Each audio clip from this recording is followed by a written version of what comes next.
Hey guys, so in this quick video I'm going to share with you how you can connect your Dell laptop to your Bluetooth speaker. So there are two ways how you're going to do it. The first thing what you can do is that you want to go to Bluetooth, and when you're going to be Bluetooth, you want to make your speaker discoverable. I don't know if you have JBL, if you're Sony, got no clue, but what we need to do, you just need to press here add Bluetooth. And there you're going to find everything else,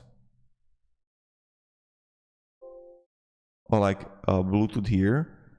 So you're going to press add Bluetooth and Bluetooth, and it's going to search for when you're going to make your discoverable. But maybe this is not going to happen. Then you need to look if your speaker got audio jack like here on this picture, your speaker and also your laptop, and you would connect it with the aux cable. So that's also what you need to do, and then you would connect it together, and then it should work. So have a great day and goodbye.